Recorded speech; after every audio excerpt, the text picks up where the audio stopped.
Assalamualaikum warahmatullahi wabarakatuh. Halo semuanya, perkenalkan saya Alfira Zahrarianto dari kelas 12.1. Baiklah, di sini saya akan menjelaskan tentang medan listrik dan juga dengan beberapa contoh soal. Oke guys, simak video ini selengkapnya. Apa itu medan listrik? Medan listrik adalah daerah di sekitar muatan listrik yang bisa membuat muatan lain mengalami gaya listrik. Medan listrik bisa digambarkan dengan garis-garis imajiner yang arahnya keluar dari muatan positif dan masuk ke dalam muatan negatif. Garis-garis tersebut dinamakan garis gaya listrik.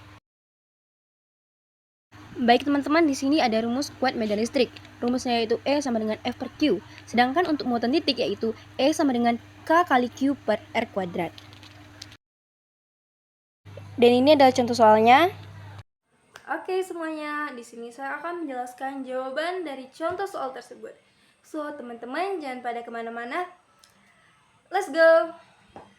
Oke teman-teman, di sini saya sudah menggambar segitiga dengan Q1-nya sama dengan 10 mikrokolom, Q2-nya sama dengan 3 mikrokolom, dan Q3 sama dengan 4 mikrokolom. Supaya mempermudah kita membuat FBA untuk bagian Q1 dan Q2, FBC untuk bagian Q2 dan Q3. Oke, pertama kita masukkan rumusnya yaitu FBA sama dengan K dikali Q1 dikali Q2 per R kuadrat.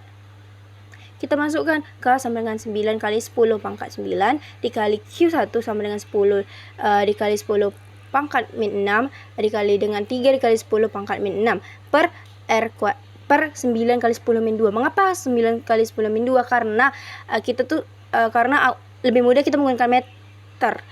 Karena R-nya itu sama dengan 30 cm dan kita kuadratkan menjadi 900 cm. Nah, supaya lebih mudah kita ubah ke meter sehingga kita dapat hasilnya 9. Jadi kita menggunakan 9.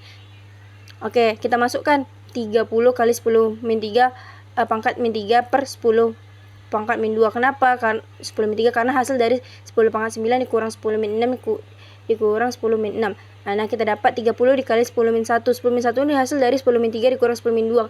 Nah, 10 min 1 ini teman-teman sama saja dengan 10. Jadi kita bisa kalikan 30 dikali dengan 10 sama dengan 300 cm. Nanti kita ubah lagi supaya lebih mudah, kita ubah ke meter. Jadi 300 cm ubah jadi meter, jadi 3 meter. Oke, teman-teman, kita masuk yang kedua yaitu rumus untuk F BC. Sama saja seperti untuk FBA, kita menggunakan rumus K sama dengan Q1 dan Q2 per R kuadrat. Kita masukkan 9 kali 10 pangkat 9 dikali 10 kali 10 pangkat min 6. Kita masukkan Q2 nya untuk Q3. Q3 berapa? Sama dengan 4 kali 10 pangkat min 6. Kita masukkan R2. R2 nya tetap sama yaitu 9 kali 10 min 2. Kita tidak kuadratkan lagi karena sebelumnya sudah kita kuadratkan. Oke, 9 dengan 9 coret hasilnya tinggal sisa 10 dan 4. 10 kita kalikan 4 sama dengan 40. 10 sekali 10 min 3. 10 min 3 nih dia hasil dari pengurangannya. Dia per 10 min 2 karena sisa di bawahnya hanya sisa min 2. Nah, 10 min 3 dikurang 10 min 2 sama dengan 10 min 1. Oke, turun 40 dikali 10 min 1. Sudah jelaskan 10 min 1 sama saja dengan 10. Jadi kita kalikan 40 kali 10 sama dengan 400 cm. Supaya lebih mudah kita ubah ke meter. Jadi hasilnya adalah 4 meter.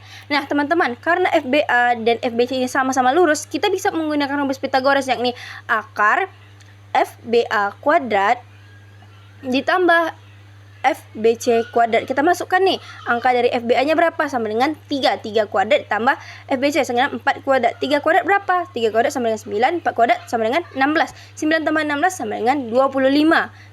Dan akar dari 25 adalah 5. Jadi teman-teman, hasil resultan dari soal tersebut adalah 5 jawabannya. Oke, thank you teman-teman.